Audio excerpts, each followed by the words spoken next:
Story 1: Mel's Hole. My daughter and I traveled from our world of mythos to your world of Earth through Mel's pitch black hole. We awoke beside the hole on a desert floor. Old Mel found us and a large group of other mythics, the non-human humanoid races from mythos. It took only 7 days as Old Mel's guest before I decided we needed to steal something from him. When I learned that Mel had stolen the jewel, I told my virtuous elven daughter that if she stole it back for us to use, then she was not truly stealing. I do not truly agree with you, my dwarven father. Trust me, my elven daughter, all dwarves are not liars. I am an elf, father. Elves are known to speak honestly, and dwarves are known to lie. But I know you do not lie, steal, or cheat as much as most dwarves, my adopted father. And elves are loyal to their family, so I will steal from you. My daughter returned a short time later with her nose wrinkled in disgust. Father, you know what you made me do? Mel wears diapers. I had to fish out your jewel from the back end of his pants. You courageously fished out the jewel from behind Mel's jewels? Yes, and then I cleaned it on the back of Mel's shirt. So please remind the old human to wash his clothes tonight, Father. I hope this jewel of truth grows in power from uncovering lies. It does, and it speaks. The jewel will prove that Mel is lying about his hole. My daughter, sit down next to me. We asked the clear jewel if Mel's hole was fact or fiction. A deep voice spoke from within the jewel of truth. Mel lied about the power of his hole in the 21st century, and he lied about his hole's history.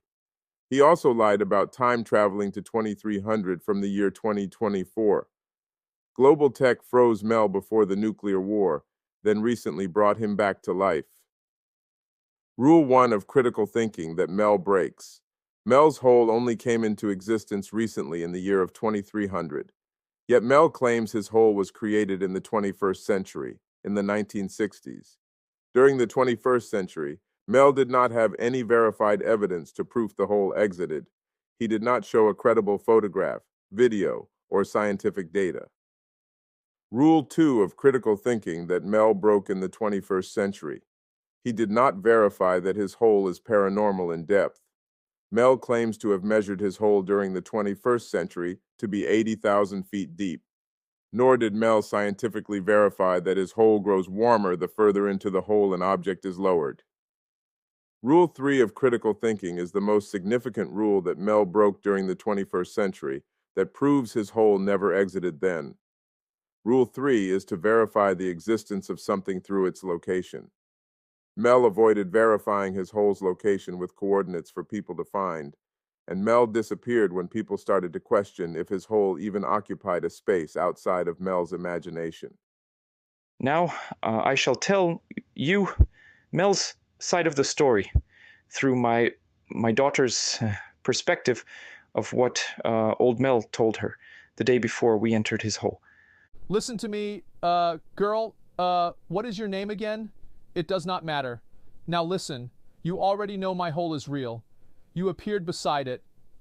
My daughter frowned and said, Mel, you did not time travel nearly 300 years to Earth's current time within your hole.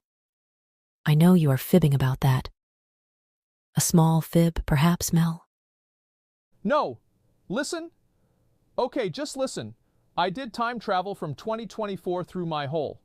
My hole is the source of the alien code that created your people. The alien code allows elves, yes, elves, to manipulate dark matter, what you call magic. Listen, just listen. You ain't no elf unless you believe in me. I created you people and the dwarves with the alien Cody. My daughter told me she had gnawed at her bottom lip, forcing herself to remain quiet and calm. Listen, I once brought a dog that was dead back to life with my hole during the 21st century. My neighbor threw it in the hole. The next day it was seen walking around. Yeah, it was healed.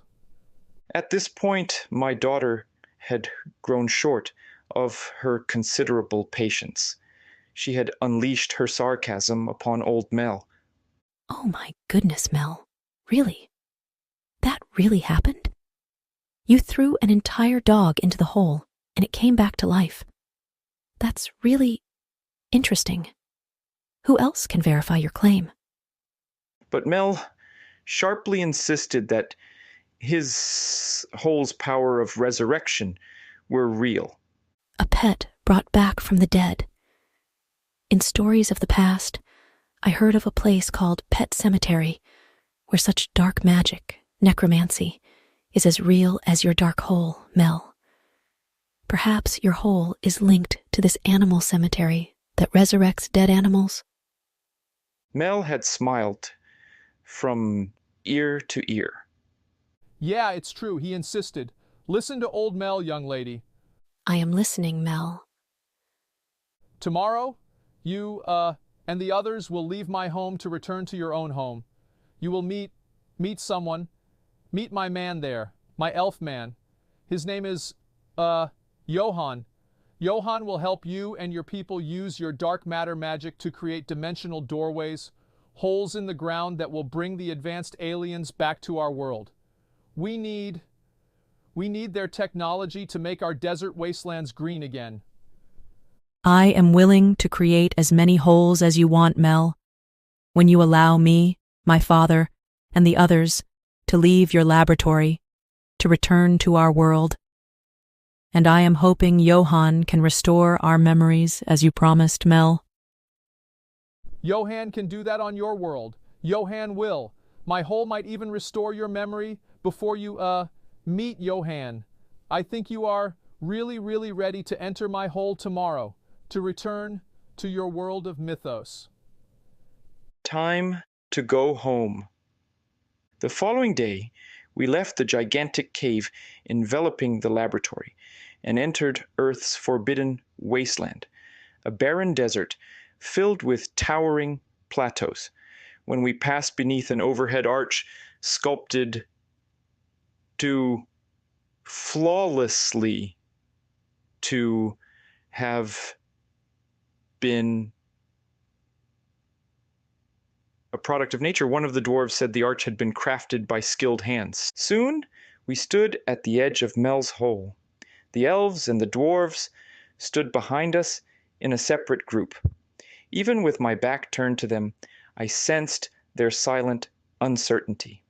They will jump blindly into the hole. We need to show them what courage looks like, I told my daughter. I reached out for her hand. We leapt forward into the hole.